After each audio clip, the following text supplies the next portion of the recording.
Hello, everybody. Welcome to the Buckeye Weekly podcast. I am Tony Gerdeman here, as always, with Tom Orr. Tom, how's it going? Tony, it is time to talk about one of our favorite subjects, one of the audience's favorite subjects, certainly. Get to talk a little Michigan scandal. We know a bunch of stuff. We know kind of when things are about to happen. What we're going to try and do tonight is figure out what is going to happen, and we're going to do it, Tony. I know it's very easy to just say the word hammer over and over again, and then, after the arrow is shot, paint the bullseye around it and go, see, told you. We're going to try and do this a little more scientifically, but neither you nor I were going to do that. So, Tony, time to call in a guest. Yeah, we may have had one guest ever before on the Buckeye Weekly podcast, so this is an incredible honor. I think everybody knows that. But we're going to bring on Matthew Plessinger, who wrote, he's got a Substack of his own, and he wrote 2 days ago it's titled "How Michigan's Violations Could Reshape NCAA Enforcement." And what it is I'll just let the abstract that you wrote for it kind of do the talking for us. It's a comprehensive analysis of the University of Michigan's NCAA violations. And yeah, that's absolutely true. And you can go ahead and we'll probably throw a link out there and on this. And certainly you can just Google what I told you, how Michigan's violations could reshape NCAA enforcement for those of you who are listening after the fact.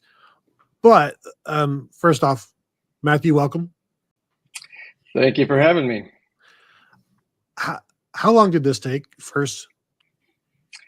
Well, 2 years of thinking about it and wondering why no one had ever taken the time to sit down and write it. But it took a minute. It was just frustrating. I follow Ohio State football and college football in general. I've been a huge fan for a number of years, and I've been trying to keep up on this story just like everyone else. And it seems like with the 24-hour news cycle, everyone is just so focused on what's happening today that no one ever really goes back and looks at every single thing that's happened. And, this article was just focusing on, the Stallions stuff for the most part, while they've had a bunch of other things going on over the last few years with other coaches. But there is just so much that has happened. I think people forget how much and how many different little incidents that happened. Like, it was just going on every week. The Central Michigan with his spy glasses. I mean, forever that all the people from Michigan were denying that was him. And that was like the most obvious thing out of everything that happened. And, this is all that hit the fan 22 months ago, and we're still talking about it. And the reason we're talking about it now is because we might be done talking about it here shortly, because any day now you could have the Committee on Infractions release their findings. But getting back to what you wrote, and you've broken down all of the violations and all of the bylaws, and people will get to the bylaws. We know you love the bylaws. We've got some bylaws for you. And this is not speculation in terms of what they did. These are all this is all part of the notice of allegations and the level ones and the level twos. And I guess maybe we could start there, like the difference between a level 1 violation and a level 2 violation, because again, this has been going on for so long, and a lot of this stuff I feel people maybe have forgotten about or moved on from. And when you have national writers going, aren't people sick of this by now? Like, why are we even talking about this? It's like, well, it's still going on, and it's still just as many level 1 violations as there were back when the notice of allegations went down. So can you give us a little background explanation on that? Well, so with the level 1 violations, so those are the very strict violations. So very similar to what happened with Tennessee, where they had even more level 1 violations. And the off-campus scouting prohibition and all of these really serious violations that basically everything that Michigan did, like the 19.1, which was what it is, and then 19.12 is level 2. So you've got to have you know, a lot of serious infractions to be getting anything in level 1, and those are the ones where you're getting a serious penalty, right? So you're going to have, you know, potentially a failure to monitor, lack of institutional control that goes along with it because of so many, and a lot of, you know, I'm jumping ahead now, but you know, they have potentially so many aggravating factors that are going along with all these level 1 violations. And then the level 2 violations are obviously a little bit less serious, but when you add aggravating factors to those as well, it ends up being, you know, almost as bad as a level 1 violation. And especially when you take it, you know, combined together, it's it paints a really serious cultural problem in Michigan. So let me run through this. We got a Troy V request. We're gonna play the hits. Can Tom read the bylaws? Yes, of course. This is my job. This is my role here. We all have our roles to play. I'm gonna read a bunch of legal text here. 19.1.2 level 1 violation. This is from the 2024-2025 Division I NCAA manual. A level 1 violation is a violation that seriously undermines or threatens the integrity of the NCAA collegiate model as set forth in the bylaws, including any violation that provides or is intended to provide a substantial or extensive recruiting, competitive, or other advantage, or a substantial or extensive impermissible benefit. Among other examples, the following in appropriate circumstances may constitute a level 1 violation: A, lack of institutional control; B, academic integrity violations; C, failure to cooperate in an NCAA enforcement investigation; D, providing or attempting to influence others to provide false or misleading information, regardless of whether the underlying institutional violations are considered level 1; E, a violation of 11.1.1.1, responsibility of head coach by a head coach resulting from an underlying level 1 violation; F, cash payment or other benefits provided by a coach, administrator, or representative of the institution's athletic interest intended to secure or which resulted in enrollment of a prospective student athlete; G, third-party involvement in recruiting violations in which institutional staff members knew or should have known about the involvement; H, intentional violations or reckless indifference to NCAA bylaws; or I, collective level 2 and or level 3 violations. And one thing I wanted you to sort of explain, Matt, because this is something you brought up in your article, bylaw 11.1.1.1, responsibility of head coach, because this is one of these things where, yeah, the underlying stuff with Stallions was significant, but one of the reasons that they're on probation right now, and we'll get into the whole repeat violator thing later on, one of the reasons they're on probation right now is because Jim Harbaugh looked at the previous NCAA case with the COVID era visit restrictions and the cheeseburgers, et cetera, and said, that's stupid. I'm not doing that. I'm not talking to you about that. And then that created many bigger problems for them then. And you're sort of seeing some of this stuff now in terms of the head coach maybe not fulfilling all of his responsibilities. Yeah, this particular rule is what I've had to cite to Michigan fans in general a lot over the last couple of years, because everyone keeps saying, well, you know, Harbaugh does not, you know, there's no proof showing that Harbaugh or any of the head coaches knew about any of this stuff. And I'm basically just telling everybody, like a couple of years ago when this bylaw was revised, it's basically, I just call it the Enron rule. So you're basically responsible for anything that happens in your program. And that's the exact opposite of what Michigan's doing. They're just trying to pretend that they didn't know, and it's completely obvious that they do. And we'll eventually get to mitigating and aggravating factors, and then that will be hammered even more. Sorry, didn't mean to use the H word, but we'll talk about it more at that point. So then part two gets to the so part one is you've got this introduction explaining the as Tom said, the hamburgers, the COVID era, COVID recruiting violations and the subsequent probation, 3 years of probation, 4 years of show cause for Jim Harbaugh, and then you get into the broad overview of the Connor Stalions thing. But the COVID stuff basically lays the framework for repeat violator status that we'll eventually get into here. But moving to Section 2, NCAA enforcement framework and bylaws overview, we've We've kind of already touched on some of those bylaws. Tom, was there anything in here? I know you've got the playlist going in terms of you've got the set list. Mm-hmm. I don't even know what the encore, the three bylaws on the encore will be. But in this section, because you're talking about non-cooperation, you're talking about prior violations, a lack of institutional control, unethical conduct, a lot of juicy words in there. But Tom, anything in here that you wanted to touch on?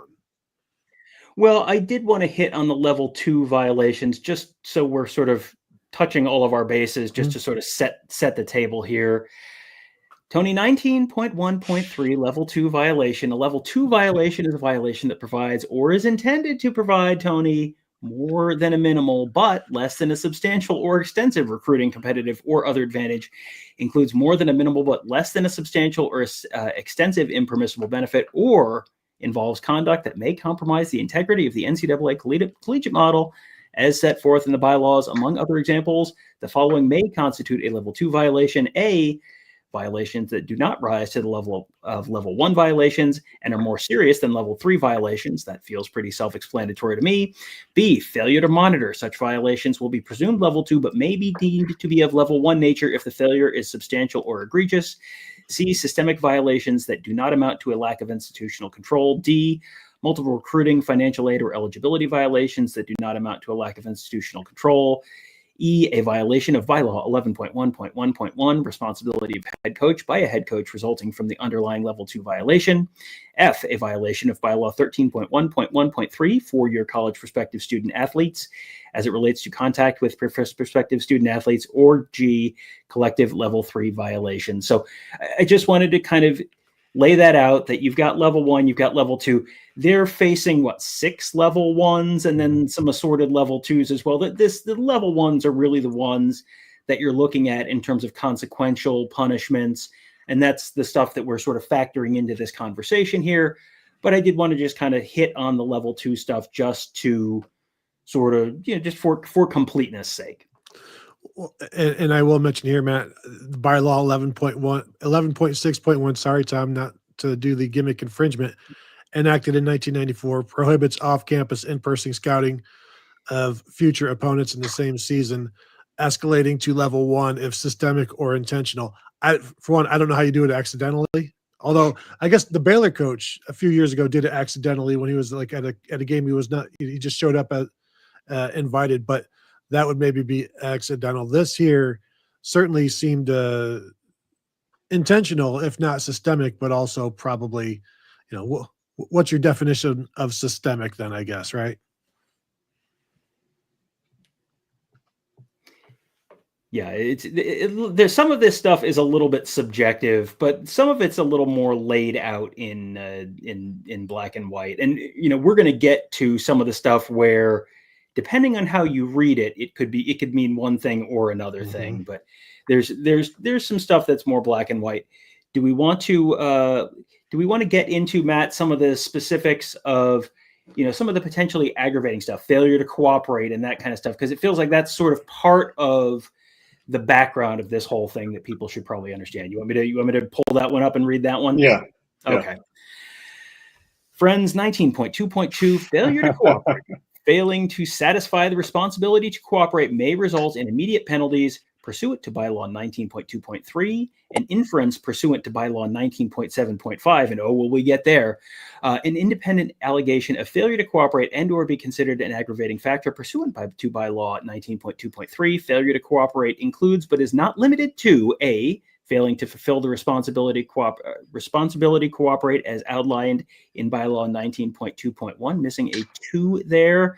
Got to get that together, NCAA. B, refusing to provide or attempting to influence others to refuse to provide information relevant to a possible violation of NCAA bylaws when requested to do so by the NCAA and or the individual's institution.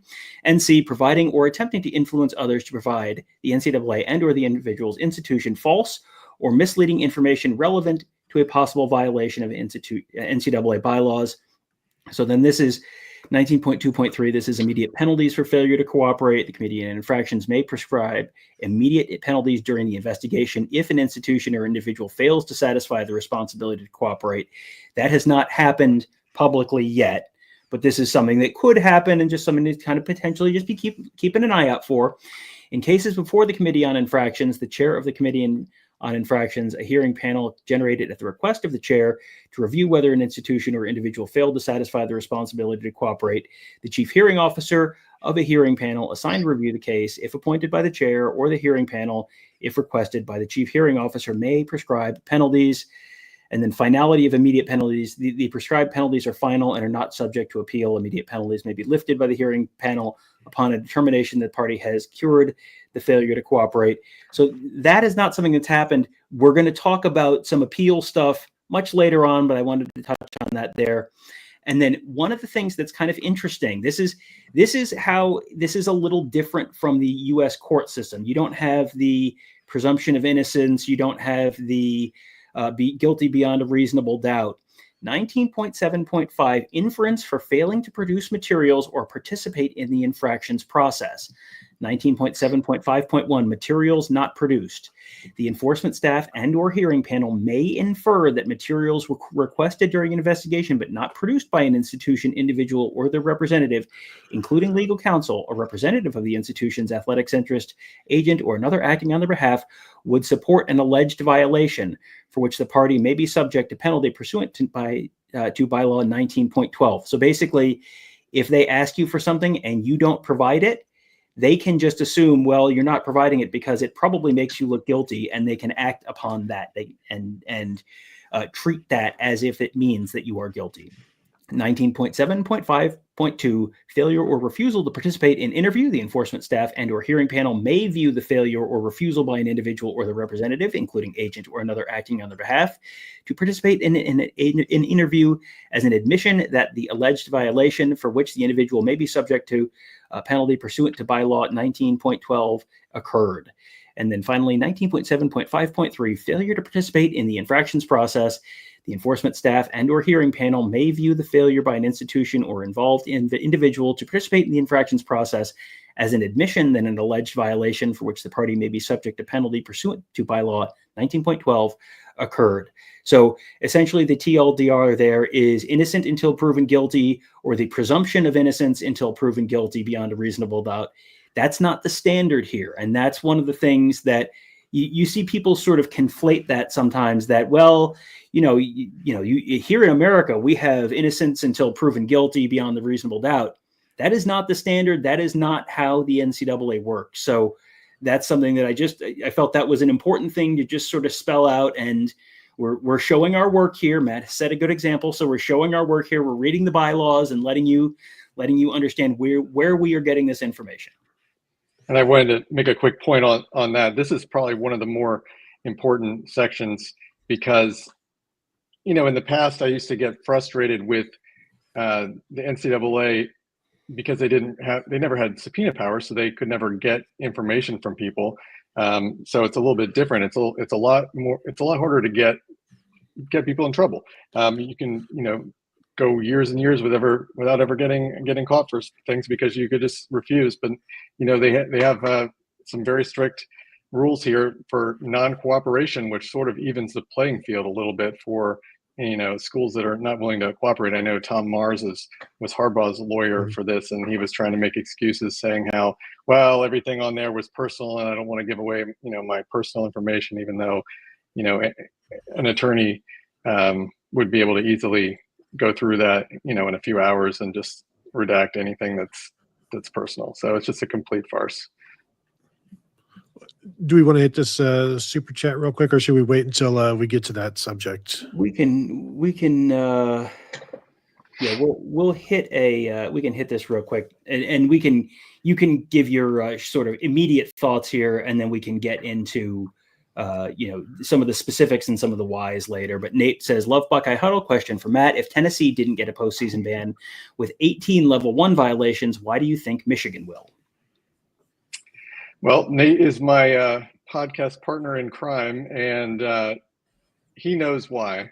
The reason, of course, is because Tennessee cooperated better than almost any institution that I've seen in going through all of the past violations over the years. They were a complete model of cooperation, the exact opposite of everything that Michigan did. and they still lost. They had two-year postseason ban. Not postseason. They had 2 years of vacated wins, and had they not cooperated, they would have likely had multiple years of postseason ban on top of the vacated wins. But that's basically why Michigan.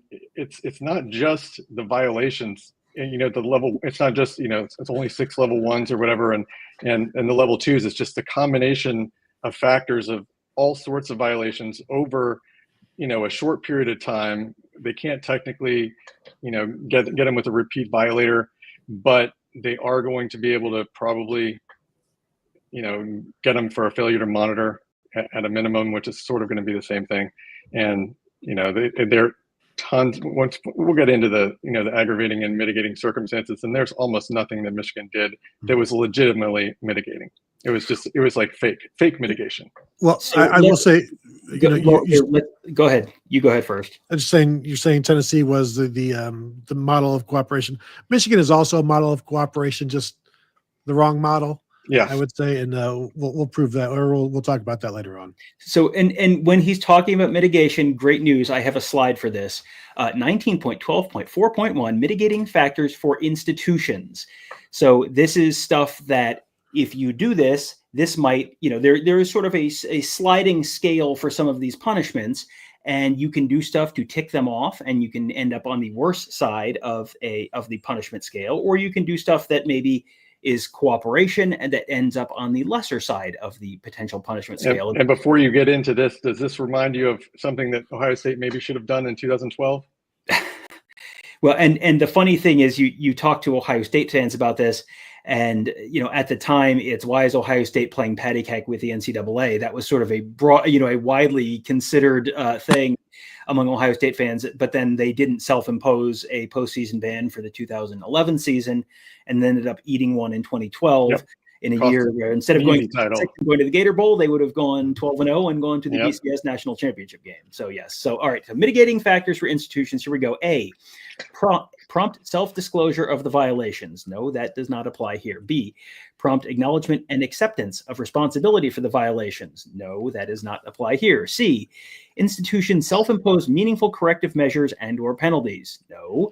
D, affirmative steps to expedite final resolution of the matter, including a good faith request for an accelerated hearing docket pursuant to bylaw 19.8.4, timely submission of a summary disposition report pursuant to bylaw 19.9.3, or timely submission of a negotiated resolution pursuant to bylaw 19.10. The fact that we were talking about this 22 months after this first broke, and this was an accelerated timeline on the NCAA's part, makes me think, no, that probably will not apply. E, an established history of self-reporting level 3 or secondary violations, i.e. at a minimum 5 violations per year for the previous 5 years. F, implementation of a system of compliance methods designed to ensure rules compliance and satisfaction of institutional/coaches control standards. Additional considerations include 1, whether the institution's compliance system aligns with industry standards, such as adoption of the National Association of Athletics compliance reasonable standards. 2, whether the compliance system was in place at the time the violations occurred. And 3, whether the compliance system detected or should have detected the violations. G, the absence of prior conclusions of level 1, level 2, or major violations within the past 10 years. Survey says. H, securing the meaningful cooperation of an individual who does not have an affirmative obligation to cooperate under bylaw 19.2.1, responsibility to cooperate. And I, other facts warranting a lower penalty range. I can't speak definitively to any of those, but none of those, scream to me, yeah, this sounds exactly like how Michigan has handled this. When you have the president of the university tweeting out bet, and the conference is imposing stuff, then you're threatening to take them to court and all that kind of stuff. That doesn't feel like you're looking at mitigating factors there with any of those. Yeah, I think maybe in addition to deleting all those text messages, they might have deleted this page on the NCAA rulebook as well, because it doesn't seem like Michigan has any idea what this is. They only deleted it from their thing because they knew they had disk imaging of it, so then they could get it right back. That's the only reason they did that. Everyone knows that. That's right. And in terms of like the violations, the Ohio State violations and all of these things get made much worse. The punishment is much more worse made worse by the lack of action or the stonewalling of the NCAA or lying to the NCAA, as Jim Tressel did. Not providing the full information. And every step of the way, it would seem like that has been Michigan's first step. And I don't know, has it been reported anywhere? Did Jim Harbaugh ever talk with the NCAA after, like, with this Connor Stalions thing, or is he, once he got out the door, he was done? Yeah, he didn't do anything. Not to my knowledge. Yeah, and he is under a 4-year show cause from the NCAA, which, if you're the head coach of the Los Angeles Chargers, doesn't matter at all. And we had lots of people when we did the show on, hey, here's the punishments for this, and they got, this as a show cause and all that kind of stuff. Had lots of people saying, well, this doesn't matter at all. It doesn't, this is not a punishment for him at all. It's like, yes, but you got to look at the other stuff that, if you're not cooperating, that's the kind of stuff that does end up kind of potentially hurting you down the line. So here we are down the line. Yeah. I mean, honestly, those punishments were really strict for the Burgergate, basically. I mean, it was some pretty minor stuff, but it just shows that if you're not forthright or you lie to the NCAA, you will get severely punished. And that's the one thing that they can still do. And I think a lot of people are under the false impression that because the NCAA has been losing legal cases, they are not able to enforce anything serious anymore. But the only thing that they can't really handle is anything dealing with antitrust stuff. So that's NIL stuff. You take the NIL stuff out of it, they can still destroy you. And I think Michigan is going to find out within the next few weeks, most likely. Yeah, they're only losing court cases about NIL and things of that nature, not what they can and can't do in terms of punishments and rule enforcement. So yeah.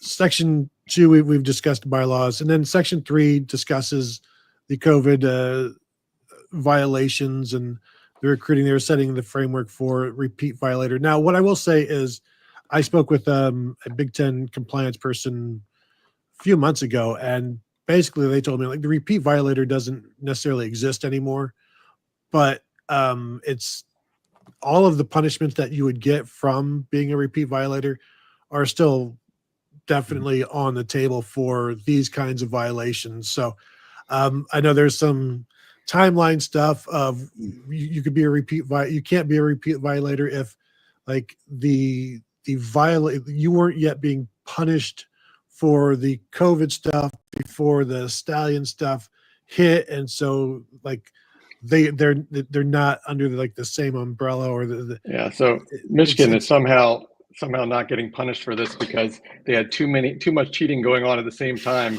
before the NCAA could catch them. So that's their get out of jail free card on this specific violation. And let's just read the repeat violators rule just so that we're all on the same page here. 19.12.6.1 time period. An institution shall be considered a repeat violator if the Committee on Infractions finds that a level 1 or level 2 violation has occurred within 5 years of the starting date of a level 1 or level 2 penalty stemming from a previous case. For this provision to apply, it shall not be necessary that the Committee on Infractions hearing be conducted or its decision issued within the 5-year period. An involved individual shall be considered a repeat violator if any of the 3 divisional committees on infractions previously concluded the individual was involved on a level 1, level 2, or level 3 or major violation. And, we can get into the penalties, but I think the time period segment here is interesting because, yes, the violations of the COVID era visits and the Stallion stuff did happen within the time period that's laid out here, within 5 years. However, you have the punishment for the cheeseburgers, etc., COVID era visit violations that happened after the Stallion stuff was, sort of came to light. Stallions was fired, all that kind of stuff. Now, I don't know, and this is one of these things where you're getting into a little bit of a gray area. If you had some of the cover-up stuff, if you had some of the non-cooperation stuff that happened after that, does that count? Or is it just the primary violation that causes the Committee on Infractions to open a case? And so and this is one of these things where you're going to have, you have the people on the Ohio State side of things saying, absolutely, this is, of course, it's 2 things within 5 years. And you have the people on the Michigan side saying, absolutely not. There's no way, you can't possibly. And this is one of these things where I read this and I can kind of read it either way, depending on when do they decide, if there was non-cooperation, if Jim Harbaugh didn't cooperate with this investigation, that's a level 1 violation, according to what we read earlier. So then that happened after the initial thing? And is that because it's Jim Harbaugh as an individual not doing that? Does that just fall under the individual involved shall be considered a repeat violator? So is just he a repeat violator and it doesn't fall on the school? You can certainly read it that way. It feels like this is written in a way that you could interpret this in a couple different ways. Yeah, and I think what's going to happen is the punishments for repeat violator are basically going to be caught up with Michigan, but in another way. So it's either going to be probably lack of institutional control or failure to monitor, which is going to be very similar to the same types of punishments. I think they're going to just sort of look at the totality of everything that Michigan has been doing, even if it wasn't technically a repeat violator by the letter of their bylaws. They're still going to be able to be punished for the same thing because of other bylaws. And we'll get eventually to how some of these violations mirror other violations down in history with the NCAA in recent history and a little bit beyond recent history. But so then that takes us to Section 4, the Connor Stalions sign stealing scandal, where you've mentioned here that he purchased tickets to 58 games. I've seen a Michigan credentialed Michigan beat writer kind of just describe this as, so he bought his mom tickets to a game. Is that what we're talking about? This is what everybody's so up in arms about, ignoring. I don't know if she went to all 58 games. I don't believe she did, but that's kind of part of the problem in some of this. And is that you've got Michigan fans being fed stuff like that. And I see in the chat here where cheeseburgers was nothing. You may think that, but you got three years of probation out of it. You got a 4-year show cause for your head coach. You suspensions. You may think it was nothing, but the facts show otherwise. And that I think you're going to continue to see facts showing otherwise, should you choose to actually look at what the facts are, rather than it was just his mom. One game, a son can't love his mother. What country are we living in now? And then, of course, it's 58 games across 13 Big Ten other opponents.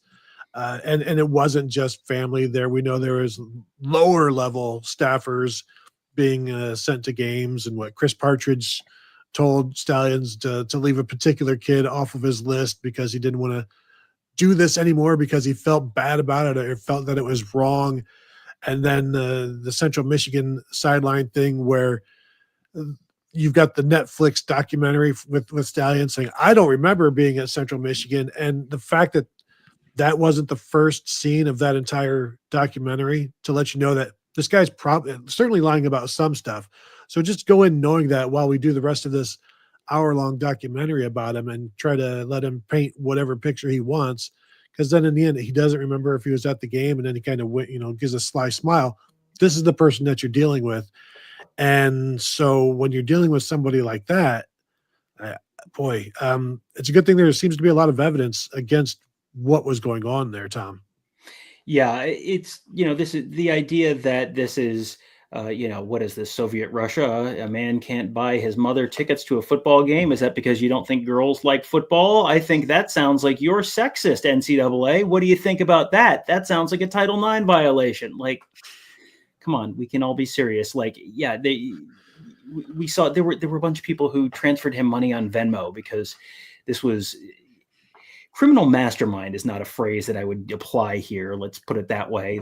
Conducting publicly available Venmo transactions and stuff, and transferring tickets to no, not just your mother. You can look at the pattern of facts and make some reasonable conclusions here. So, I think that there's a lot of people, frankly, on both sides of this thing who I think have made themselves pretty easy to sort of dismiss in terms of the seriousness with which they're having this conversation, because there is a lot of nuance in here. And, I don't think there's nuance there, but I think there's nuance in a lot of the stuff that we've kind of gotten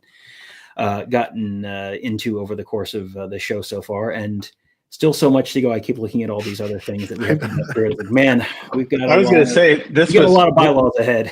This is one of the more interesting areas too. How we got caught, because I do think. I mean, you say he's not a criminal mastermind. I would sort of disagree, because I think a lot of people that are very smart, like he's clearly a smart individual. He just doesn't know how to crime well. So he doesn't know how to turn his Venmo private. But everything else he did was pretty amazing for what he did. I mean, he took him 2.5 years to finally get caught. But the other interesting thing, this is also one of the areas that I probably got in the most arguments with Michigan fans about.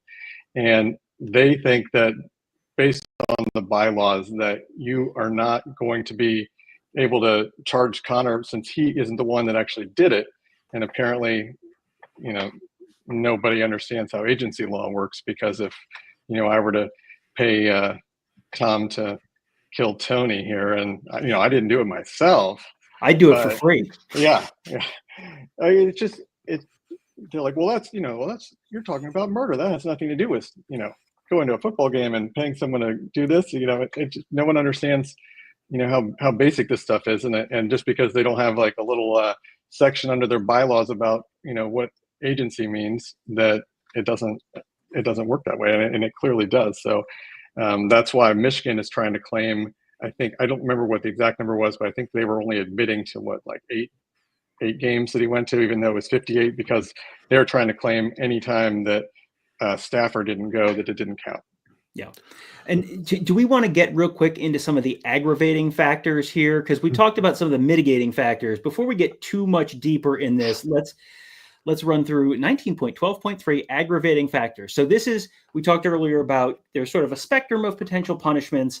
If you have mitigating factors, and it didn't sound like there were any of those, but if you have mitigating factors that can maybe lessen some of the penalties, aggravating factors can get into what we talked about with the COVID visit violations, where they got a pretty harsh punishment for what they were sort of dismissively talking about as buying a kid a cheeseburger. So some of the aggravating factors played into that. Could they play into this as well? 19.12.3 aggravating factors are circumstances that warrant a higher range of penalties for a particular party. A hearing panel determines whether aggravating factors are present in a case, and the weight assigned to each factor. Examples of aggravating factors include, but are not limited to, the following: A, multiple level 1 and or level 2 violations for which the institution is responsible. That is certainly something that we're talking about here. B, lack of institutional control. C, failing or refusing to take all appropriate steps as outlined in bylaw 19.2.1 to advance resolution of the matter, including steps that hinder or thwart the institution and or enforcement staff's investigation. Would your current head coach deleting text messages fall under that? Yeah, well, that might be an interesting question. D, violations that were premeditated, deliberate, or committed after substantial planning. Remember how we just talked about how he was a criminal genius? E, persons of authority condoned, participated in, or negligently disregarded the violation or related wrongful conduct. F, one or more violations caused ineligible competition. G, a pattern of noncompliance within the sports programs involved. H, conduct intended to generate pecuniary gain for the institution. I, intentional, willful, or blatant disregard for NCAA bylaws by a person with institutionally derived authority. J, the institution employs an athletics department staff member who is subject to a show cause order, and during the period of the show cause order, that individual's conduct, or for a director of athletics and or head coach, conduct involving any program in which the individual has oversight, results in an institutional level 1 or level 2 violation in the case. That's why if Sharon Moore gets a show cause, that may impact his future as Michigan's head coach. K, involvement by a representative of the institution's athletics interests in violations. L, conduct by a party or their representative that inhibits the Committee on Infractions' ability to effectively manage the docket, ensure a professional or civil decorum in all proceedings, and or otherwise efficiently resolve infractions cases. And M, other facts warranting a higher penalty range. And then this is for aggravating factors for involved individuals. This is probably, if you're going to have like a Sharon Moore, that he might get a more significant penalty. then, serving a 2-game suspension for games that they handpicked. If you're going to have that, you would probably have to find something here on this list: A, multiple level 1 and or level 2 violations; B, failing or refusing to take all appropriate steps outlined in bylaw 19.2.1 to advance resolution of the matter, including steps that hinder or thwart the institution and or enforcement staff's investigation; C, violations were premeditated, deliberate, or committed after substantial planning; D, persons of authority condoned, participated in, or negligently disregarded the violation or related wrongful conduct; E, one or more violations caused ineligible competition; F, conduct or circumstances demonstrating an abuse of a position of trust; G, a pattern of noncompliance within the sport programs involved; H, conduct intended to generate pecuniary gain for the individual; I, intentional, willful, and or blatant disregard for NCAA bylaws; J, involvement by a representative of the institution's athletics interest in violations; and K, conduct by a party and or their representative that inhibits the Committee on Infractions' ability to effectively manage the docket, ensure a professional and civil decorum in all proceedings, and or otherwise efficiently resolve infractions; and finally, infractions cases; and L, other facts warranting a higher penalty range. Okay, that was a lot. I got to tell you, if this was we're just talking about the institution thing, and this is a bingo card, we would have hit bingo pretty quickly with that list of violations, because you can just check them off almost one by one and give the instance of where that happened. I mean, they're going to have to rename this. This is the Michigan bylaw. This is their section. They're just going to have to rename the whole thing after them. So then we go to the section 5, NCAA's notice of allegations and level 1 and level 2 findings. And then you mentioned Michigan's January 2025 137-page rebuttal, which accused the NCAA of quote, grossly overreaching. And the accusations and the penalties that could come from that are pretty severe. If you've got 137 pages rebutting it, and you claim that the NCAA is grossly overreaching. Like, clearly, you wouldn't be saying that if they're just talking about a slap on the wrist. So I think that's one of the things that maybe the Michigan fandom side of things has forgotten here, that why are you fighting something so bad when you know nothing's going to happen? I like that. Those two things don't make sense. Exactly. They don't, it's not congruent. It doesn't go with each other. And so that they need to kind of resolve for themselves that the NCAA takes these things very seriously, even if they don't. And they put the fact that you have to rebut it like this. And then also, again, I know Michigan has a bunch of lawyers, and I know if they're going to sue for whatever. But again, every time, we've said this since probably October 2023, when this all started, every time Michigan has talked about getting lawyers involved, they have eventually backed down. And the fact that, first of all, they start to put up a strong front, kind of gets into the aggravating rather than mitigating factors, and then they have to back down. So they're not doing themselves any favor either by trying to stick out their elbows and stand in the way at first before letting the NCAA or the Big Ten do whatever they want. Yeah, I mean, we heard all about the blue wall for what was that, about 2.5 days until they crumbled. It didn't last very long. Yeah. So go ahead, Tom. No, I was going to ask where we wanted to go next. I see the comments are going to Rico. I don't have any slides on Rico, sorry, so we're going to have to go somewhere other than that. Let's go to number 6 here, Michigan's defense.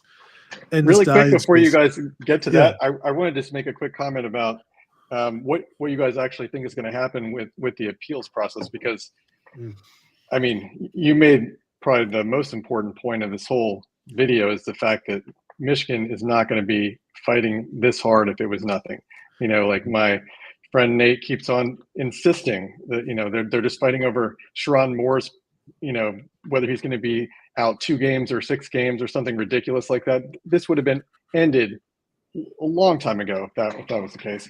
And I don't know of very many successful appeals for rulings like this in any of these cases. Occasionally the NCAA loses, like we already discussed, when it's dealing with NIL and antitrust issues. But as far as losing an appeal once they make a ruling, it's sort of like how the innocent until proven guilty doesn't apply here, and when they make a ruling, it's pretty much that's it.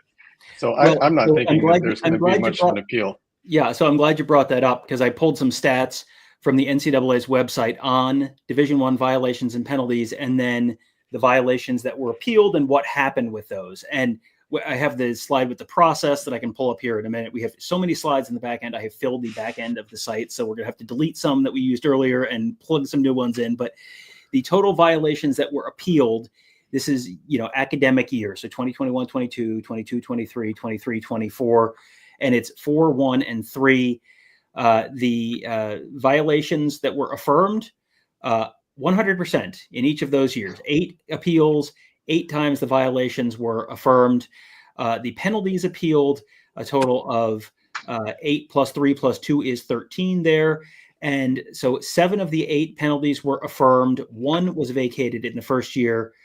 Penalty was affirmed 1 out of 3 in the second year, and 2 of them were remanded. So, instead of vacated, it was, maybe knocked down a little bit, and then 2 in the final year. So you're looking at 10 out of 13 were affirmed. So, your batting average is not great here in terms of, even if you do appeal, what is that, how likely are you to see that go away or see those penalties lessened at some point in the future? And we're like 2 steps ahead right now, because we're not, this is like after they make a decision, which they haven't done yet, but after they make a decision, what is the timeline and what's the process for that appeal to happen? I've seen a lot of, this is something we've talked about a bunch over the last couple of years in terms of, okay, now we're in the port where now Michigan has 30 days to respond or 90 days to respond, and then the NCAA has 30 days to respond to that. And right now we're in the 60 to 90 days of the NCAA after the final hearing, which happened June 6th and 7th. We're in the 60 to 90 day period. We're about to hit 60 days, I think tomorrow. And then the final penalty will come out within the next month. The infractions appeal timeline. So when that final ruling comes out, and whatever those penalties are, if Michigan decides, okay, we want to appeal, here's the process to do that. The Committee on Infractions decision comes out. Within 15 days, parties declare intent to appeal. 30 days after that, the deadline to file the written appeal. 30 days after that, the Committee on Infractions has a response to written appeal due. 2 weeks after that, the deadline for the parties to file a rebuttal. 10 days after that, the NCAA enforcement staff submits materials after the rebuttal.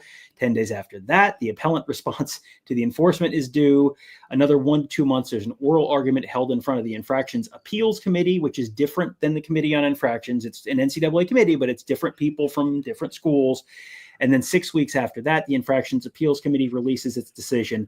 So we're looking at 2.5, 3.5, 4.5 to 5.5 months, and then another. So you're looking at basically 6 to 7 months, give or take, in broad strokes, in terms of when you would have, if there's an appeal, you would have a resolution of that appeal. Once that happens, then you can't appeal that anymore.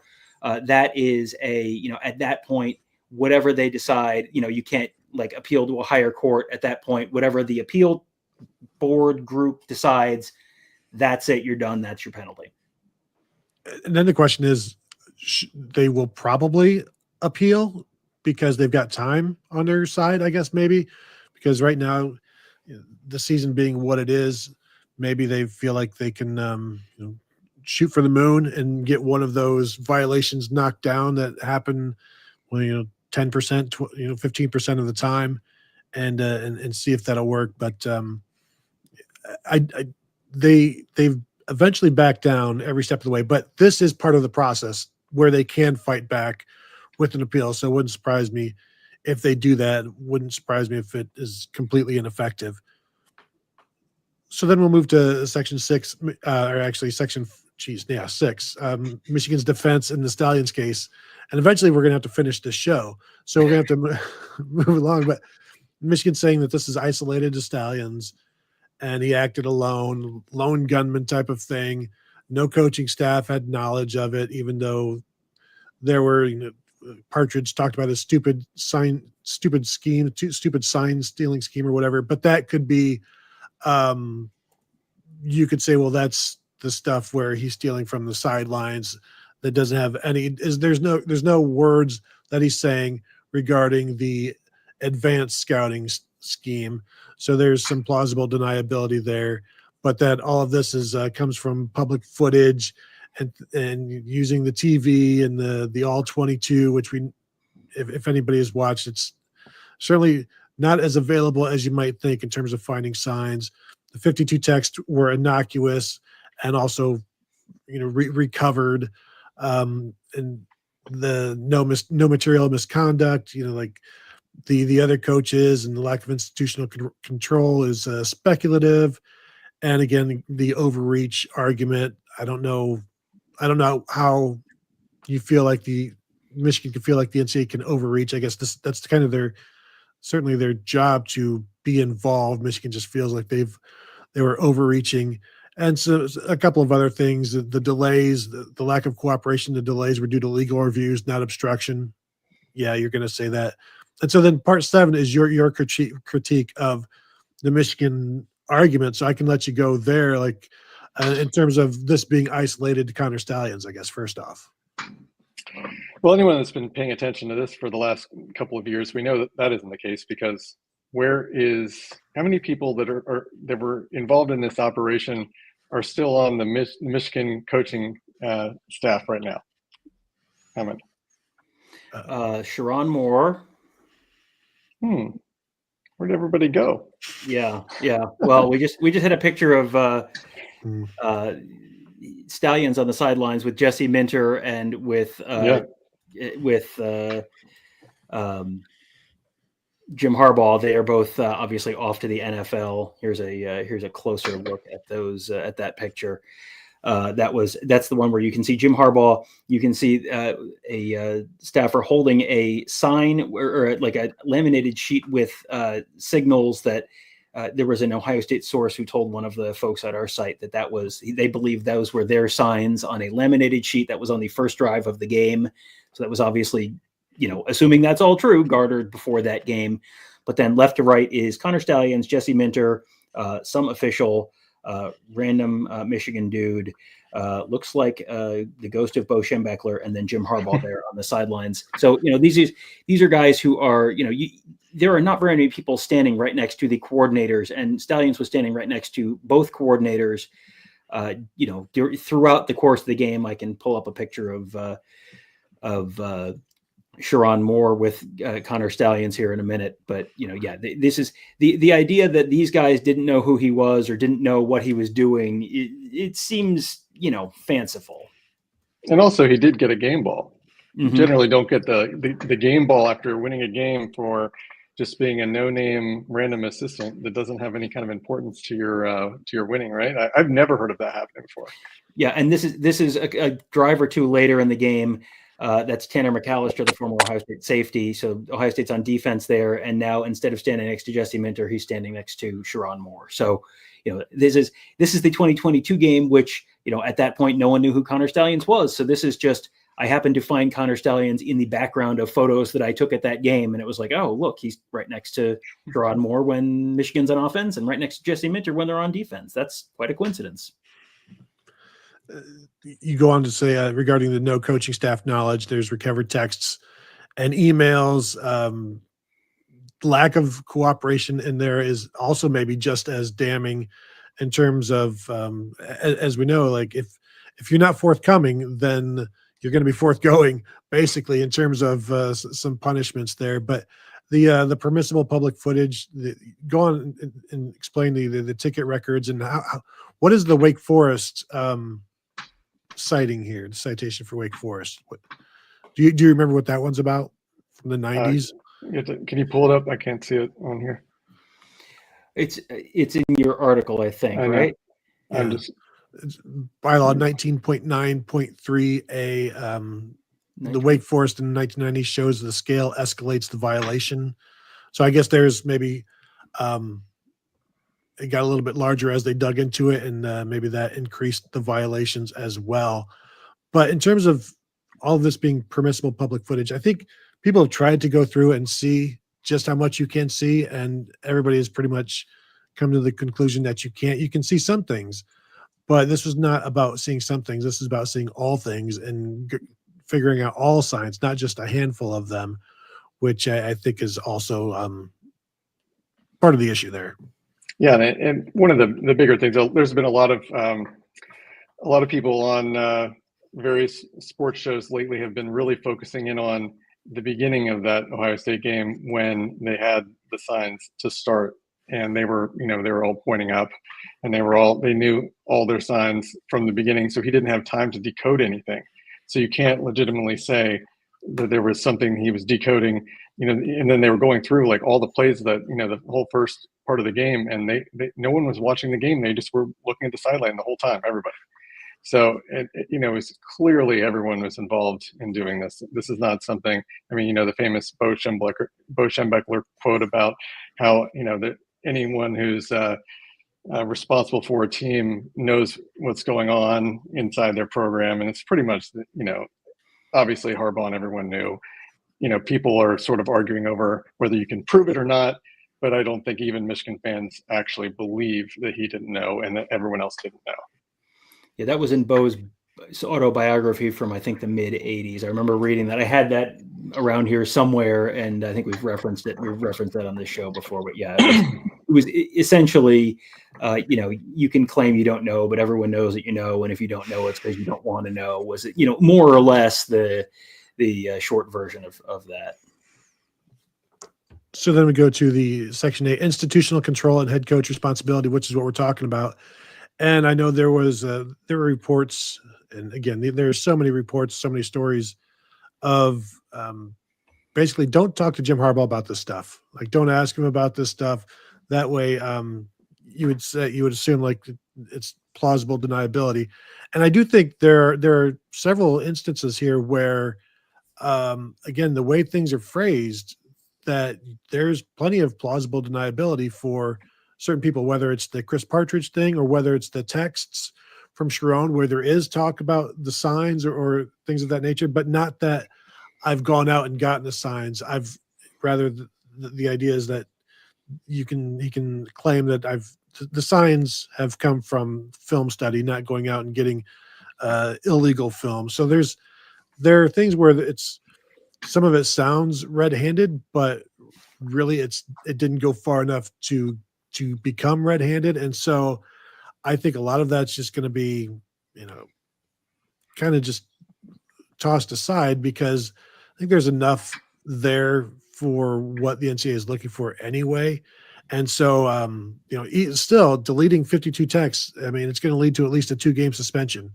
And really, again, that's where these texts are meaningless. You think that, but when you're trying to stonewall the NCAA or hide any kind of evidence, look what happens. Like, if those texts were not left there, does he get suspended? Well, I think if he hadn't deleted those texts, this is Sharon Moore we're talking about, Michigan has certainly not offered him up as a 2-game suspension, a self-imposed thing. And it's games 3 and 4 because the second game of the season is against Oklahoma. So, but without that, Michigan's certainly not offering that up. So, that's the school recognizing that, man, kind of looks bad. We get it. Like and yes, they were ultimately recovered, but this is, what is the lesson of Watergate? It's not the crime, it's the cover-up. So people break into an office building and the president doesn't know about it, but the president ends up helping cover it up, and then boom, out of office. So, this is one of these things where people absolutely refuse to learn from history, and this is one of the maybe another case of that. Have people arguing about Ohio versus Michigan pro sports in the comments right now. I love our comment sections so much. Yeah, all they had to do was just watch how Jim Tressel handled all this stuff. I love Jim Tressel, but man, he did not handle that well. Mm-hmm. Just all he had to do was just not cover it up, and it would have been pretty minor. It would have been fine, and then the cover up was what really sunk us. So that's the institutional control and head coach responsibility. We talked about it earlier. The head coach is responsible for everything. And if they weren't aware of it, that's 2023 or so, the rule came in, like that's not good enough anymore. And so this will all fall under the head coach should have known. And if they prove that he did know, then boy, howdy, you're going to have some issues there.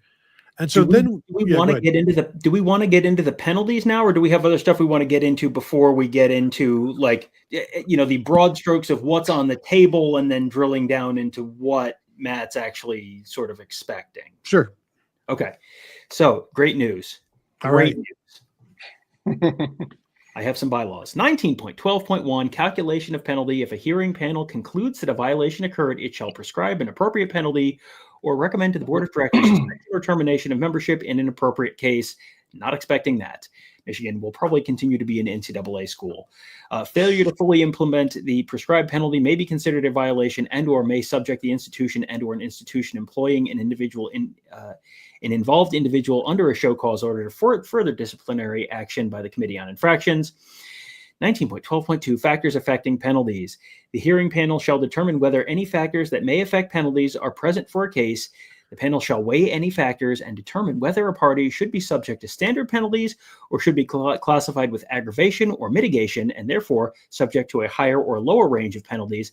Absent extenuating circumstances, core penalties corresponding to the classification shall be prescribed as set forth in Figure 19.1. And we're going to define aggravation and standard and mitigation, because we have just a chart coming up of all the different possible penalties. So we're going to explain these real quick. 19.12.2.1, aggravation. An aggravated case is one in which aggravating factors from a party outweigh mitigating factors for that party. A case should not be classified as aggravated solely because the number of aggravating factors is larger than the number of mitigating factors. An egregious aggravating factor may outweigh multiple mitigating factors. 19.12.2.2 standard. A standard case is one in which no mitigating or aggravating factors are present for a party, or in which aggravating or mitigating factors for that party are generally of equal weight. 19.12.2.3, mitigation. A mitigated case is one in which mitigating factors for a partner outweigh aggravating factors for that party. A case should not be classified as mitigated solely because the number of mitigating factors is larger than the number of aggravating factors. And then we're going to get to this one, which is additional penalties. 19.12.9, additional penalties for level 1 and level 2 violations. This is a two-parter. Good news. There's lots here. Additional penalties for level 1 and or level 2 violations may include one or more of the following. A, prohibition against specified competition in the sport during the regular season. That's not going to happen. B, prohibition of all coaching staff members in the sport from involvement directly or indirectly in any coaching activities at the institution during the regular season. C, prohibition against institutional staff members serving on the board of directors, council, or other committees of the association for a prescribed period, or requirement that any institutional staff member serving leadership positions on any NCAA council or committee resign their leadership positions. So I guess we could find out if Ward Manuel is off the college football playoff committee. D, requirement that the institution relinquish its voting privilege in the association for a prescribed period. E, recommendation that the institution's membership in the association be suspended or terminated pursuant to bylaw 20.2.5. F, public reprimand and censure. G, vacation of records in contests in which a student athlete competed while ineligible, including one or more of the following. 1, vacation of institutional records and performances. B, 2, vacation of team records and performances, including wins from the career record of the head coach in the involved sport, or in applicable cases, reconfiguration of team point totals. Or 3, return of individual or team awards to the association. And then this is a conclusion or a continuation. H, prohibition against television appearances of the institution in the sport in which the violation occurred. This is why Tony Petitti wrote his letter. The penalty shall specify that the institution may not enter into any contracts or agreements for such appearances until the institution has been restored to full privileges of membership. The board of directors is authorized to permit a closed circuit telecast limited to the campus of the opponent of the ineligible institution, provided no rights fee is to be paid to the ineligible institution. Not expecting that one. I, pursuant to a show cause order, disassociation of relation with a representative of an institution's athletics interests, including 1, not accepting any assistance from the individual, independent agency, or organization that would aid in the recruitment of prospective student athletes or the support of enrolled student athletes. 2, not accepting financial assistance for the institution's athletics program for the individual, independent agency, or organization. 3, not accepting financial assistance from the individual, independent agency, or organization. 4, prohibiting the individual's, independent agencies, or organizations' presence at or access to institutional athletics facilities or events. 5, prohibiting the institution from offering the individual, independent agency, or organization the option to purchase tickets to athletics events. 6, ensuring that no athletics benefit or privilege is provided to the individual, independent agency, or organization that is not generally available to the public at large. And 7, taking other such actions against the individual, independent agency, or organization that the institution determines to be within its authority to eliminate the involvement of the individual, independent agency, or organization in the institution's athletic programs. Okay, so that was a ton of words. Why did I read all of those words? Because that's what's on the table here. So now this is really small, so I apologize. But this is where, Matt, I want you to kind of go through this. I'll read this because I can pull it up on a bigger format. But this is kind of what we're looking at. Figure 19.1 penalty guidelines. So violation for level 1. One of the things that we might be talking about is competition penalties. Postseason ban competition penalties may be used singularly or in combination and may apply to the program and or an involved individual's show cause order. So postseason ban competition penalties. This is one of the things we're talking about. Violation level 1. If there's mitigation, 0 years. If under a standard violation, 0 to 1 years. Aggravation, which we talked about all the factors for aggravation, 1 to 3 years. The bottom part there is fines. We can. I don't know whether they're going to get fined or not.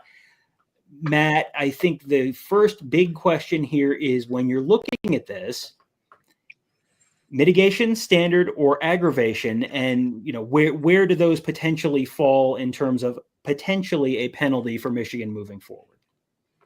Well, all the Michigan fans will have you believe that there was plenty of mitigation. There's going to be 0 chance of any kind of a postseason ban, and they are a model of compliance. However, back in the real world, I think we're going to be in the aggravation. Almost everything you were listing on the bylaws for aggravating circumstances, A, B, C, D, E, F, G, H, and I, you could just put Michigan's name next to each one of those points. I think they would be lucky to get 1 year, to be honest. I just think that it's the only reason I wouldn't say that they're getting a year is NCAA is going to do. But if they follow the guidelines as they're written, there should be 0 chance that they're not getting at a minimum 1 year postseason ban. And that's the bare minimum. Following the guidelines as they're written, they write them in such a way that, you don't have to weigh this one so much as you do weigh this one. And sometimes just because you have more aggravating factors than mitigating doesn't make this an aggravation. So they are able to kind of write their way out of some things. But we went through that list of aggravating factors. And, as you said, you could put Michigan's name down there for much of those. Tom, a couple of slides back regarding the vacation of games.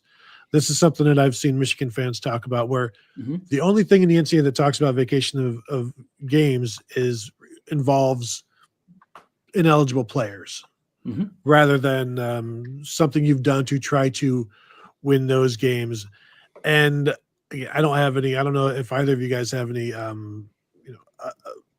citations of games that were vacated through other means. But the thing is, this is so different and unheard of.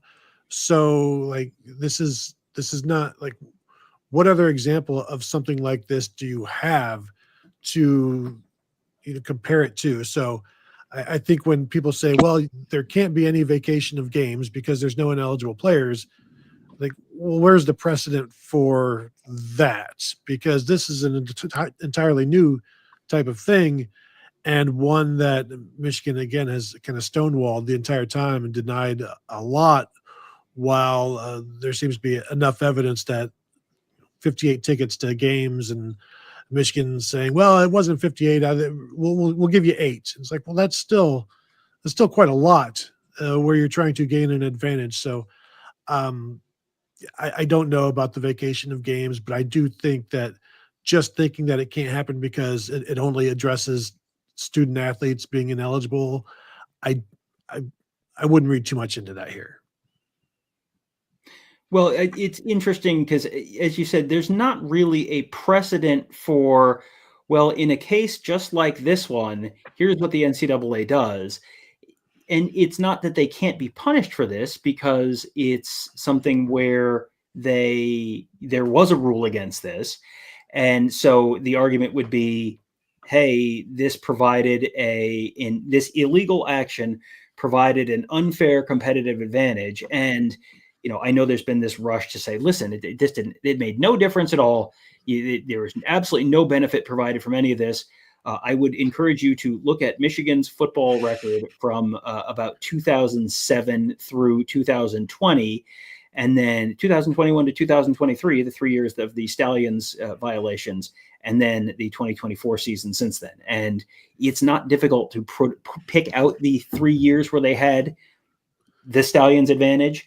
And it's also not difficult to pick it out in the record against the spread, where it wasn't just, well, they were better this year. It was also, they were so much better than the people who are in charge of putting out lines, really taking everything into account. They were way better than 500 against the spread in those years in a way they haven't been before or after. So it's almost as if they had some imperceptible benefit that the folks in Vegas just couldn't quite possibly account for. So I think it would be very difficult for anyone other than the most partisan Michigan homer to argue that there was not, a tangible competitive advantage provided there during that 3-year period. So with all that taken into account, there's not an exact precedent here. And I'm sure if the penalties, if they take this at its words and don't vacate anything during this period, because that doesn't specifically say that they can, and they just have a forward-facing penalty, I can assure you that the people are telling you that are, well, you can't do this because they can't, it doesn't say this. Will then say, well, you can't have a forward-facing penalty because then you're punishing people that had nothing to do with this, and that's not fair. And so my takeaway there, Tony, is you can't have any backward-facing penalties, you can't have any current penalties, and you can't have any forward-facing penalties. So I guess they just have to let them walk. I don't know.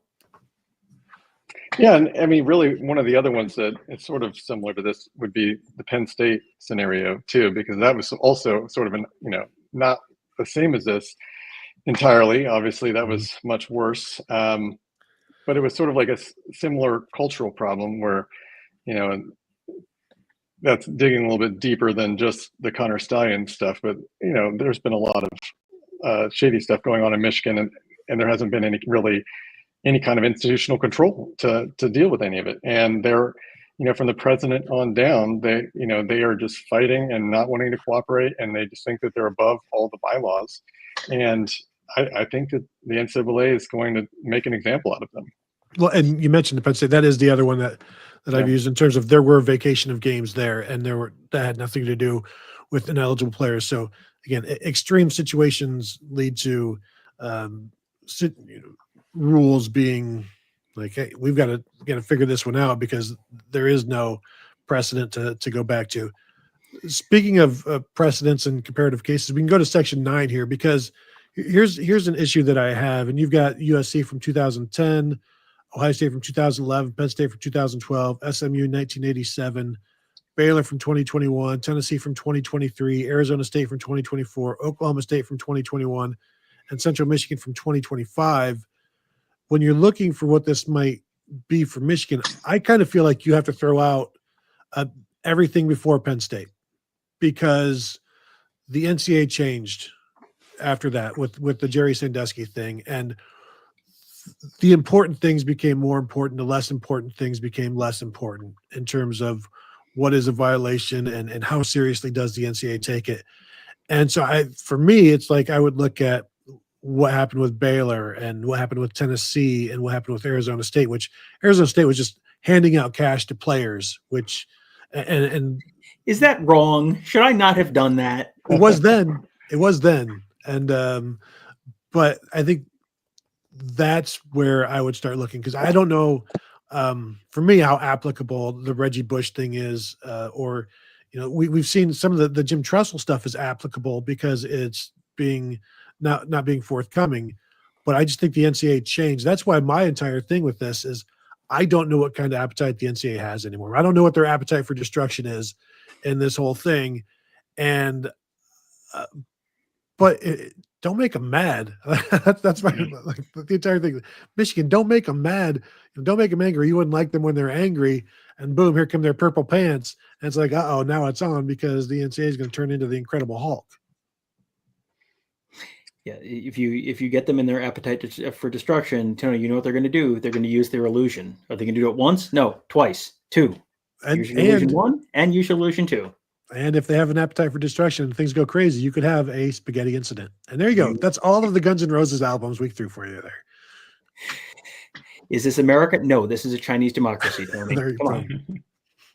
Yeah, I think Tennessee is a really good example of, something that's recent and a very serious amount of infractions, obviously more than Michigan, but that was also just, while again, we can't label them as a repeat offender technically, the NCAA could sort of do what they want and combine those because they know that it really is. I mean, it's just like that's what the definition of lack of institutional control is. It's what Michigan's doing. It's just because it's taken so long for them to catch up and punish them because the process of this whole thing takes a long time. Like any legal process is slow.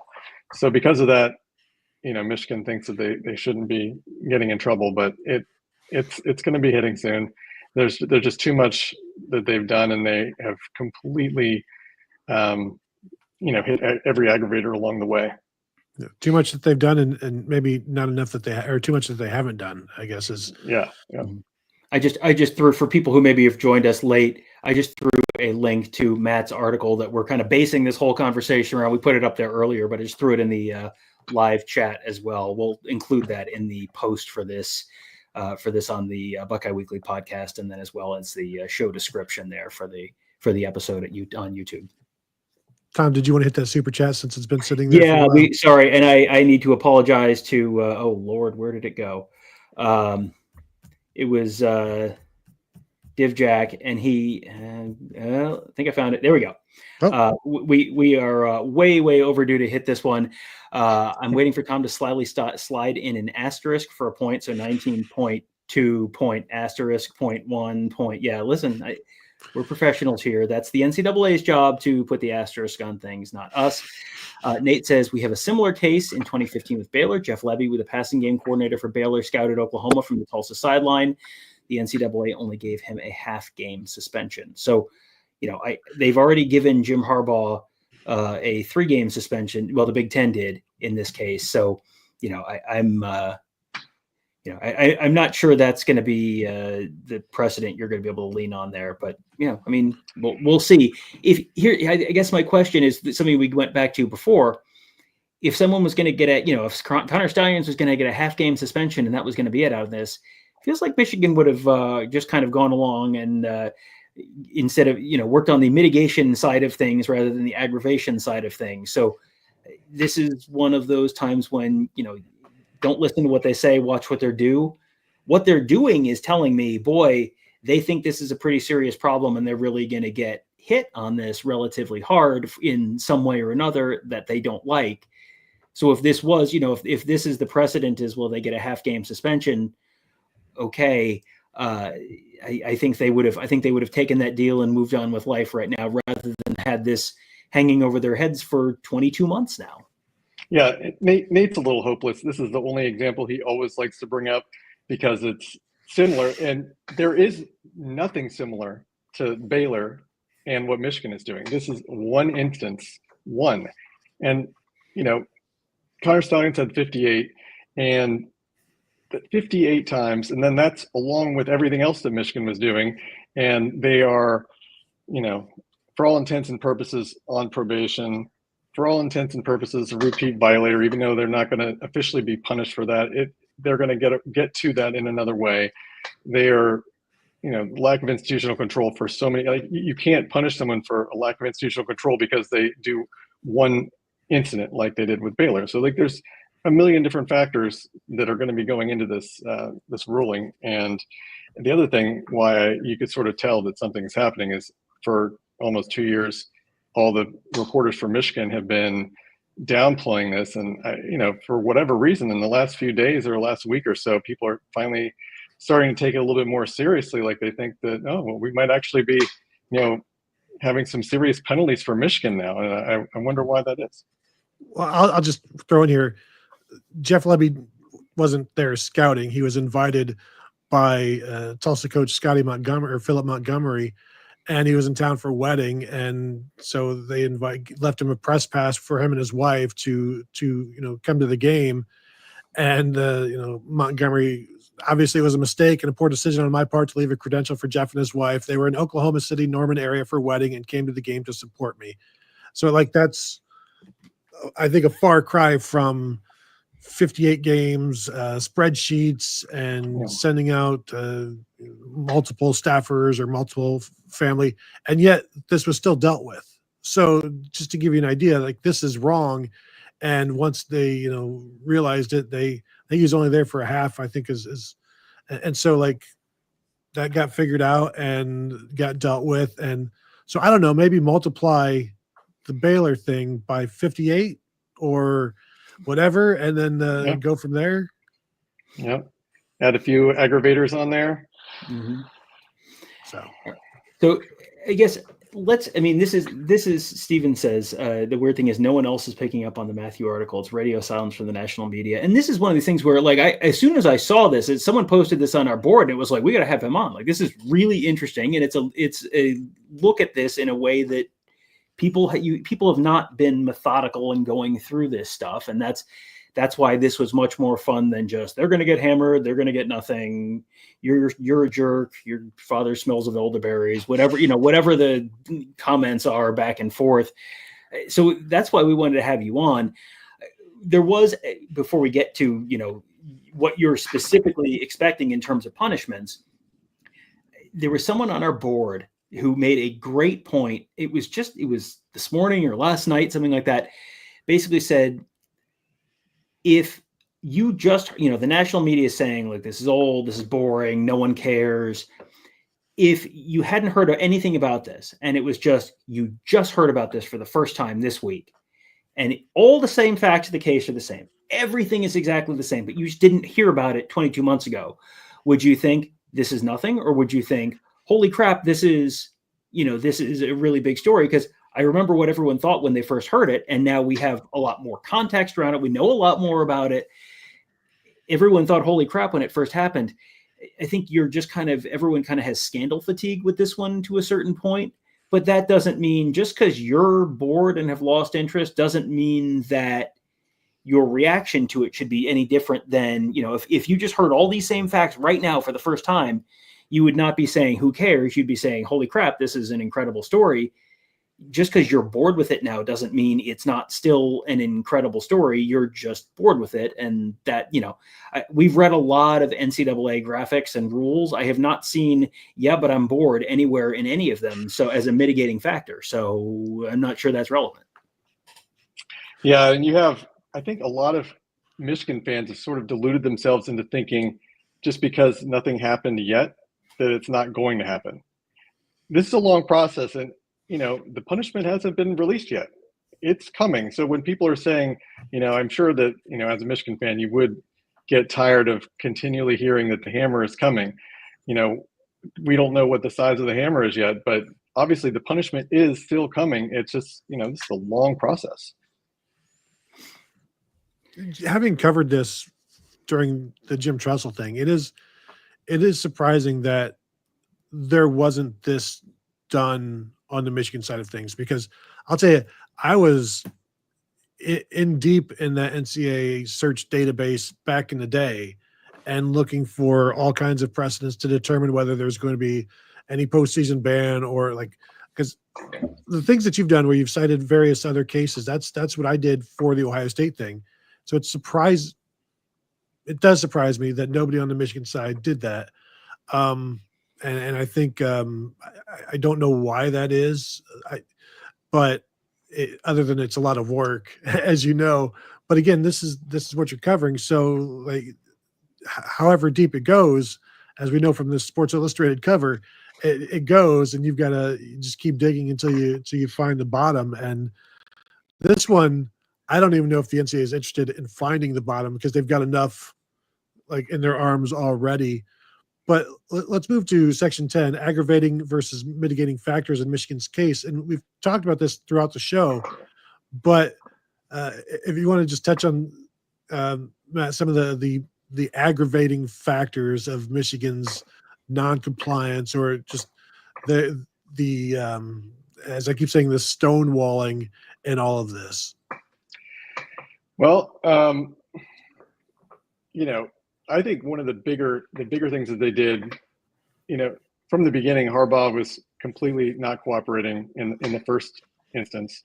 He hasn't cooperated throughout this entire thing. He just, one of the things that he's required to do is to be able to go to an interview and answer questions and hand over any evidence you have, as well as everyone else. And he didn't do anything at all. So there was nothing done. And, he's the most important person on the team. And then you have, Partridge telling people to destroy evidence. And then you have more, the day that this was published, he immediately, first thing he thinks of, what do innocent people do? They immediately go and delete all their text messages that they had.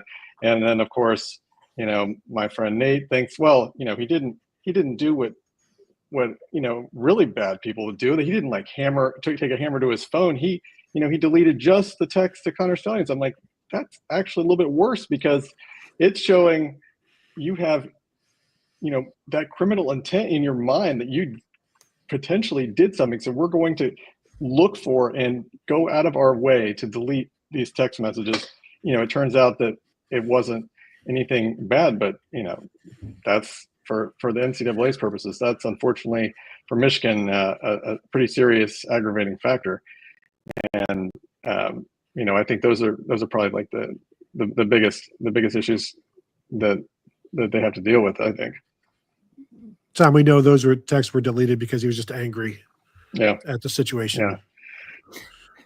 Yeah. Let's Rod Farver backing you up. This is our second source, so can confirm. Come on, Sharon was just really upset with Connor when he deleted those texts. Yeah, I mean, that's only how I express my disapproval with people. And I said that there's enough plausible deniability in those texts because there's reference to Connor's making reference to having signals, and certainly the way that Sharon Moore reacts to those text messages, he must feel it makes him look guilty, right? So that's obviously why you delete them. So if they are innocuous, like they kind of look, then I don't know whether the NCAA views them as such, because again, why are you trying to get rid of them? So, but again, that's speculation on what the NCAA is going to do. In fact, why don't we move to Section 11, which is titled Forecast of NCAA Sanctions, where you've gone through and taken and compressed all of this into a best case scenario for Michigan, a moderate case scenario for Michigan, and worst case scenario for Michigan. And maybe we'll save the worst case for last for the Buckeye fans listening, and instead start with the best case for the Michigan fans that are still here. Well, so they didn't really self-impose a whole lot. So I think, 1 year bowl ban and 10 scholarships over 3 years. I don't know if scholarships matter anymore, but it's still going to be on the table. Just going to keep extending. Actually, one of the most under talked about penalties is probably going to be extending probation, because if there's anything we know about Michigan is they're not a school that can handle staying clean for long. They are just going to keep that probation going as long as possible, and then they're going to get a fine with that. I think Sharon Moore is going to get a show cause. Michigan seems to be thinking, most reporters on the Michigan sites and fans think that he's only going to get 4 games at the most. I think he's going to get a couple of years if he's not straight up fired for it. What do you guys think? Do you think that there's a chance that if he gets a 2-year show cause, do you think he's sticking around? You have to fire him at that point. He should have been fired, at the beginning. Well, we went into, I don't know the likelihood that he's going to get a show cause. But I think if he does, this is the chart that was part of this article that you put together when you're talking about best case and moderate case and worst case. So I pulled that up just so we could sort of reference that. The show cause, we talked about that earlier, where if there's any kind of show cause does not mean you have to fire the coach, but the show cause means if there's any kind of issues in the future, it makes the penalties on the school and the coach significantly worse. It's an aggravating factor in and of itself. So it's just basically, if you have a coach who gets a show cause and you choose to keep him around, it makes any potential future violations significantly worse, which then, they'd already be on probation, presumably in extended probation now. So you're just kind of you're sort of hanging yourself out there in the wind a little bit. If he does, if there is a show cause on Moore, in terms of likelihood there, I'm not going to tell you for sure, but it's a possibility when you look at the aggravating factors and destroying evidence. It's certainly possible. Michigan, as I said, has offered up 2 games already as here's our opening bid. So obviously they view it as a somewhat serious thing, and I wouldn't be surprised if the NCAA did as well. Yeah, I know the other assistant coaches that left got a 1-year show cause, but I don't know that how much they met with the NCAA. At least Sharon has talked with the NCAA. So there is that will help him. I don't see him being fired for this, because if he's fired, you're not going to fire him for deleting texts. If you're going to fire him, it's because he was part of the Connor Stalions plan. And certainly I don't think that's necessarily been founded yet. In Michigan, if they already knew this and then they didn't fire him for it, then I don't know that they would fire him after the fact when they already knew the information. So I don't think he's in danger. You keep going 8-5, and maybe you are. You certainly are. So I think that's where they are right now. Just and really, if there is going to be a period of probation, it might be difficult to replace him with a quality coach right now. Anyway. One thing that I did want to ask you about was when you have the postseason ban, best case 1 year, 2026, 2 year, 2026, 2027. Is there some reason that you don't think if the penalties come out in, this month, whatever time, and Michigan does not appeal them, is there some reason that you feel like the postseason ban, a 1-year postseason ban, couldn't be for the 2025 season, and then it has no impact moving forward? Is there some reason that you feel that it's going to be a 2026 and not a 2025? Initially I thought that the odds of them getting this whole thing settled by that point with appeals and everything else, I just don't think that it's going to be resolved in time for them to be able to do that. Mm-hmm. Yeah. Don't say that. I know. Yeah. Well, and we talked about the appeal process earlier, and I don't have that here. But this thing has already been is basically lasting so long. Yeah. No, the appeal process is basically, if this comes down this month, then you would be looking at essentially 6-ish months, 6 to 7 months, give or take, depending on whether people take the full amount of time for each of their different 7 steps of the process. But so if they do, if this comes down this month, and the expectation is it will be out before the season starts. Yeah. If it comes out this month and they don't appeal, it could be this year. If they appeal, then that would kick it to 2026 and or 2027. Yeah, it just goes from how they handled the sportsmanship violation and the previous thing that they fought it initially, and then they sort of let it go because compared to everything else, that was pretty minor. And he wasn't even fully suspended. He just wasn't allowed to coach. He was allowed to coach the entire week. I think a lot of people don't realize he was allowed to help and coach, which I think is probably almost as valuable, or if not more valuable, than coaching on the game. Like, he could prepare the entire game plan and coach every game all week long. And he just had to have Sharon Moore call the plays that he wrote up. Just want to touch on a comment here from 23 Tales. Can't believe y'all are still talking about this. That's exactly what we talked about earlier.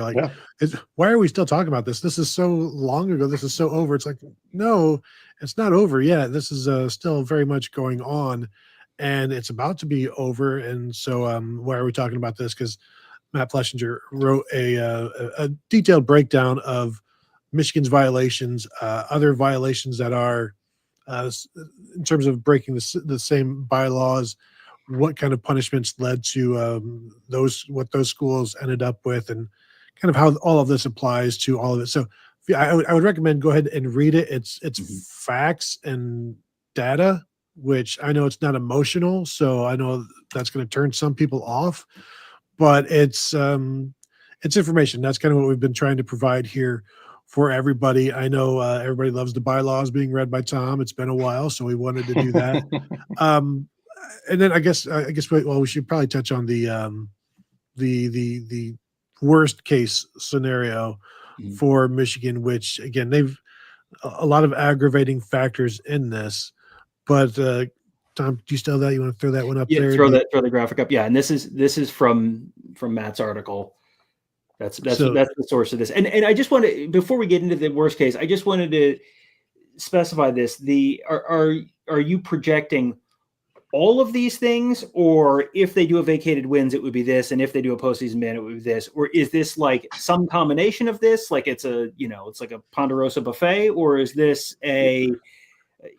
all of these things together? What are you? I think it's all together, and the only one on this list that I wasn't quite sure of was on the best case, if they're going to get out of a bowl ban in the best case scenario, just because you never know for sure what the NCAA is going to actually do, but just based on all the different precedent and all the bylaws that have been violated, I just don't see how they're not getting at least a year and vacated games, whether it's a full 2.5 years or at minimum, maybe it's only 1 year vacated of wins. But like, how do you just vacate 1 year? Like it seems like if you're going to be taking wins away because of this scandal, how do you just you try to say, well, they did something, so we're not going to make it quite 2.5 years of punishment because that seems excessive. But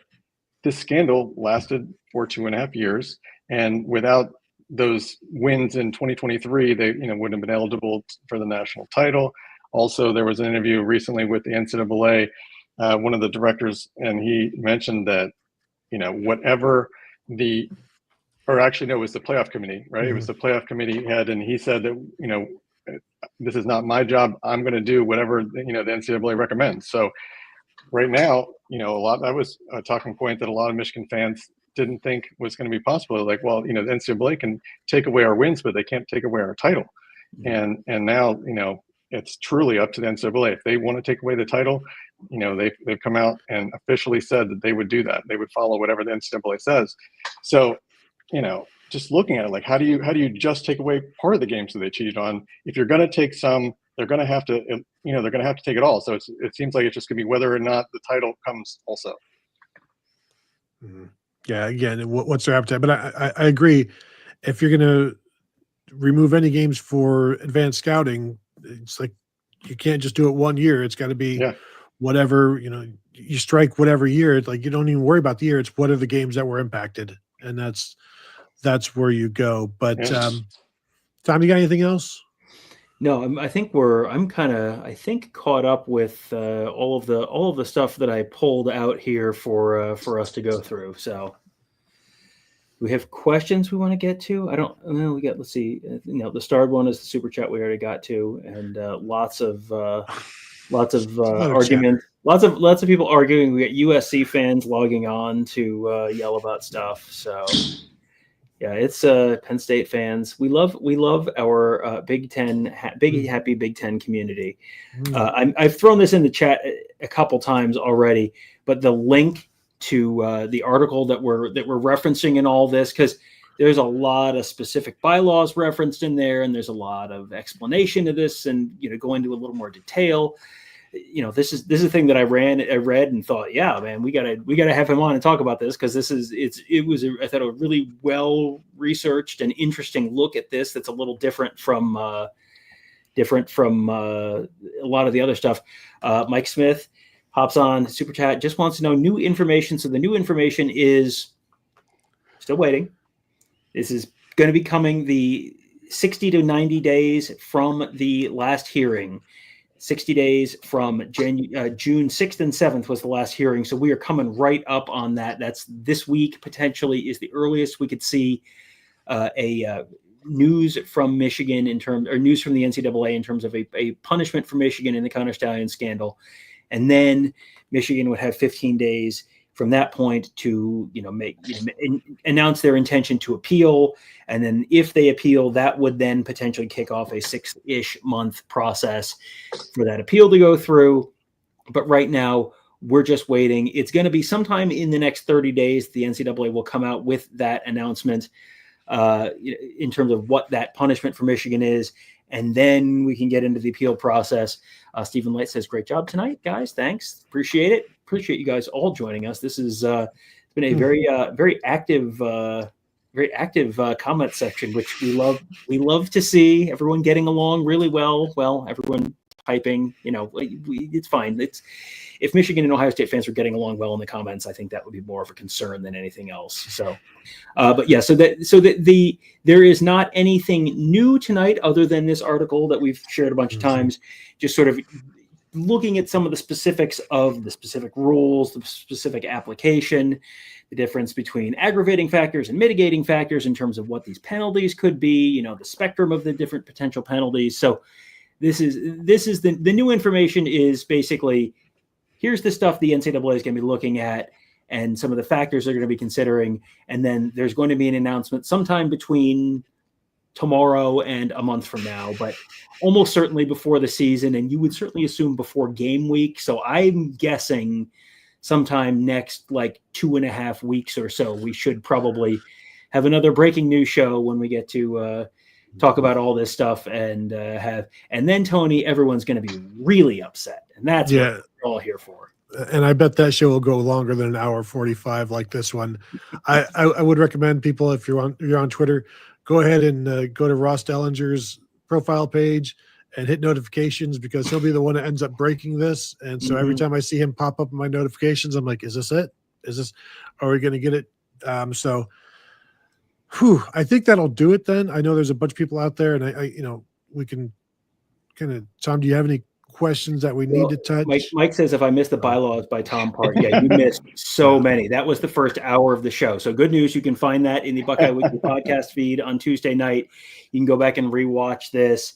So there's plenty of bylaws. We have graphics. We have 19.12.9 and my favorite 11.1.1.1. But there's so many great ones. I can't really choose my favorites.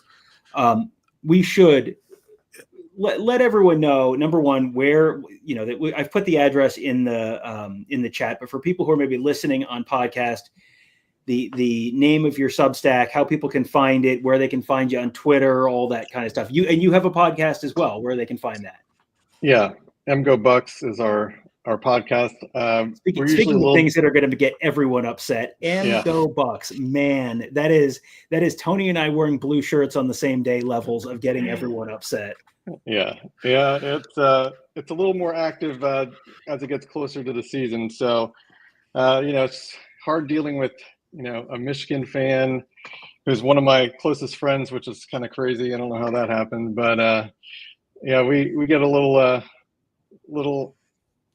bit of fighting going on there, trying to talk sense into someone who roots for Michigan. Like, that in itself is pretty difficult, but I try my best. Well, I'm just glad that once this all happens, then you guys are going to be all settled with whatever it is, and everything's going to be all hunky-dory between you guys. But throw the name of your Substack out there as well. Okay, yeah, it's just MGO Bucks 6068.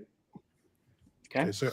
And you are at Ginification on Twitter, at GINNIFICATION, right? Yes. Ginification, like Ted Ginn. Terry Slusser wants a clarifying question. Can a coach still coach with a show cause? Yes. So, this is all speculative, but if there is a show cause for Sherrod Moore, that doesn't mean Michigan has to fire him. That doesn't mean that he is banned from coaching. It essentially means Michigan must sort of demonstrate, like, here's why we feel he will not break the rules moving forward, and it's okay for us to continue to hire him, to employ him.